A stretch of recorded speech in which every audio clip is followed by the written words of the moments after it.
Hello and welcome to Council Watch. And this isn't really so much about what went on in the meetings as what didn't go on in the thing that some of the meetings were meant to do. And I'm talking about the events committee, who like to put on events for the Lowestoft area. I mean, predominantly we've had the Pride event, and just recently we've had the Rock and Roll event. And both were really well intentioned, and in actual fact were staged really well. I mean, it looked really good. Lights, sound, all the things I know about, and no audience. And that's what I wanted to talk about today. And to do this, I'm going to just explain a little bit about how events sort of work, inside or outside. Now, what actually happens, of course, is that, you want to put an event on, and you think it's going to be popular, and you go to some trouble to find the acts to do their thing, and then you mess it all up. Now, that's not a criticism of Lowestoft Town Council, oddly. It's a criticism of everybody that tries to put events on. Now, what I tend to do in my work for the last 30 odd years is all to do with events. Mostly indoor, few outdoor. And from both sides of the stage. So it may well be as a performer. It could be as a sort of production manager, managing the technical side of things and having nothing at all to do what happens on the audience side of that barrier. But equally, on other things, I actually might be in charge of the actors, or I might actually even be in charge of some of the front of house activities that go on with the audiences, organising things like that. Now, let's just look at a typical theatre. I mean, because we've got one in the town, haven't we? We've got the Marina. And you've got some experts at the Marina. And their expertise is in selecting the right show for the audience that they get, putting it on, and making sure that people know about it. Now, that's where Lowestoft Town Council have got completely the wrong idea. Because if you look at most British theatres, you've got the performer side of things, you've got the hospitality side of things, that's the bars, the cafes, the restaurants, that sort of stuff. And then you've also got the box office and sales side. And all of those technical and sort of wonderful things like that don't matter a jot if the people who work in the marketing department don't know how to do their job properly. And that's not a criticism of people in general. It's a criticism of sort of doing a job that nobody is actually prepared for. In fact, in most British big theatre now, the marketing department probably employ more people than they do backstage or working in the audience areas or the bars and things like that. The marketing people are key. So the marketing people have got two aims. They match the show to the people they advertise for. And that's the important thing. So while you can stick up expensive banners on fences near busy roads, and you can put adverts and maybe a bit of editorial if they've got any sort of actually journalist type people left in the newspapers, the EDP, Yarmouth Mercury, Lowestoft Journal, those type of papers don't actually aim at the people who come and see the shows. That's sort of marketing one.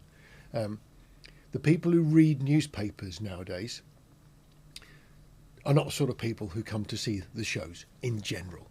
Now, if you're going to do a rock and roll show, did anybody consider who the audience were? Well, I can tell you that for a rock and roll show, anybody under 30 probably doesn't know what rock and roll is. Anybody over the age of 60 is unlikely to go to the theatre for the first time unless they've been doing it for years. So there are plenty of people over 60 who go to the theatre because they're in the habit of going. That's how it works. New people don't. New people probably don't even know what theatre's all about. Young people don't know what theatre's all about. So you're looking at that bit in the middle. Now, if you put on something like a rock and roll event, those people need to know it's on. They're not going to find out it's on by driving their cars. They're not going to find out it's on by looking in newspapers.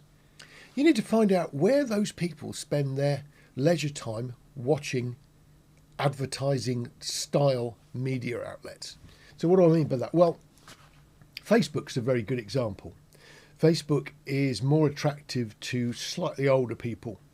And if you've seen Facebook over the last couple of years, you'll know that there are lots of little groups of people who watch railway stations, or they watch music, or they watch sort of surfing, or all these little niche little areas on Facebook with all these groups for people who do one thing.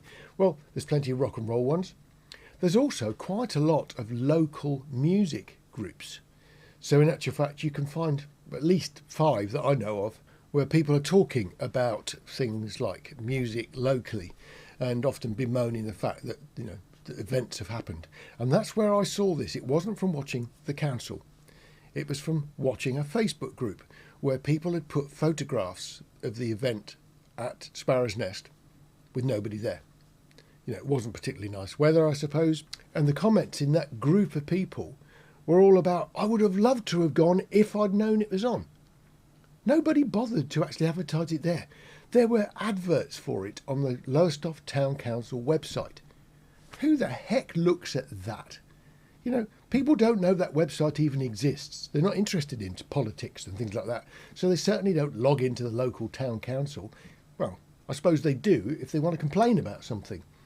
But it's not the sort of place that people go to find out what's on. They go to Facebook, they go to Twitter, they go to, any of those social media things where people can talk about events. And there are internet forums. There are all sorts of advertising outlets that you could have done. You could have even probably done local radio, because the demographic for a rock and roll show, a lot of those people probably do listen to radio. So you can put adverts on the radio. Didn't do any of those things. We put a few little posters out. The advertising was terrible. I do also think that for the first time, this isn't the councillor's fault, because they're not experts. The council members had a great idea to put a rock and roll event on. Great. Kudos to them for doing that. But did they tell anybody? Well, no, they didn't. The other day, Wendy was talking about alternative ways to actually market these things and putting some banners out and things like that. Well, yeah, that sort of works, but the success rate of banners on the sides of roads needs multiple passes. So someone who goes to work and goes past it 2 or 3 times will, perhaps by the 3rd time, have picked out the date. They might have picked out what it is, but they need to find out more information because they forget. And most people, if you're driving your car, you can't write the details down, can you? You've got to remember it.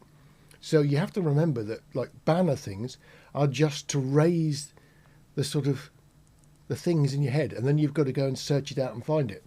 And I don't know if you've noticed, but it's really difficult if you use Google to find out about local events from anywhere other than the big people. So you need to get some sort of marketing people on the go. And with all respect to the council officers, I doubt that any of them have got any real experience in marketing, because if they had, they would have done it properly. It's not their fault, they don't know. Over the years that I've been doing entertainment, I've had some mega disasters with shows. I've even, one of them was a Marty Wilde concert. Guy from the 60s, still going actually. And this is not too long ago. It's a great show, wonderful music, everything like that is great. And the venue that it was at forgot to advertise it. They actually even had the posters printed and stuff like that, but they didn't put them out. You have to catch people's attention. And I'm really sad to say, but what the council have been doing to advertise the Pride event and that rock and roll show is non-existent, really. I know the council likes surveys and things like that, but you don't have to do a very complicated one. Just ask your friends and your relatives. Did you know there was a rock and roll show in the Sparrow's Nest Gardens a week or so ago? And I bet you they all go, no. The failure was forgetting to advertise it.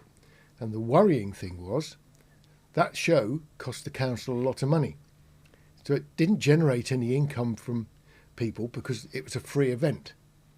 But that's not an excuse for not advertising, is it? So if you actually think it's worthy enough to do a free event for Lowestoft people, you've actually got to tell them about it. And frankly, the advertising was rubbish. I didn't see anything at all for that rock and roll event. And clearly, when you look at some of the comments on the Facebook pages, nor did the people there. And some of them were said, I would have gone. Well, what about the people who just didn't go and didn't even know and don't even know they missed it? If you're going to put events on that cost money, then at least do something about the advertising. You might have to even pay somebody to do it for you properly if you can't do it. Now, this would be a good one where you could actually get someone like a student who knows about social media and marketing, perhaps from going to college, perhaps by doing things themselves. You pay them to do the marketing for you because they'll get it out there. They know what people want. They might be too young to know what rock and roll music is, but they're clever enough to find out. You really got to sort this one out because it's a bit embarrassing, isn't it? I mean, you should have an event where perhaps 500 or more people turn up and nothing happens. It's also quite disrespectful to the people you're paying. I know you're paying the bands to come and perform, but they won't come back. The word spreads extremely quickly. Avoid Lowestoft Town Council events because they won't bother to advertise it. Nobody will turn up, and you have a band that's got more people on stage than you have in the audience. And that's a bit of a joke, really, isn't it? Please, Lowestoft Town Council, if you're going to do events, actually even have an event committee to talk about doing events. It's not enough to have a great idea and put the event on and sit back and say, oh, nobody came. The reason nobody came was because you didn't tell anybody. That's it. It's not good enough to put an event on and then nobody know it's on. There's more work in marketing than there is in booking the acts and actually sort of arranging dates and then booking sound, lighting, all that sort of stuff. That doesn't make an event. You've only got to look at the one nearest down the road near Henham. Look at the festival down there. It was everywhere. It was on those banners at the side of the roads. It was on every social media. It was all over the place because the people who do the marketing have to hit the audience. And you didn't do it. Sorry, Lowestoft Town Council, but your success rate on sort of events is pretty dreadful, really. Over the years, I've seen some pretty inept sort of advertising and attempts to get people to go to live events. But that's what I do, and I'm looking for all the things that I expect to see on your events, and they're not there. It's just absolutely crazy, especially when you're spending decent amounts of money. So my plea is next time you do an event, get somebody who knows about marketing to do it for you, because then you'll get lots of people and you'll get positive comments, not embarrassing ones like the ones that were on Facebook. If people don't know it's on, they ain't gonna go. See you on the next video. Look after yourselves. Take care.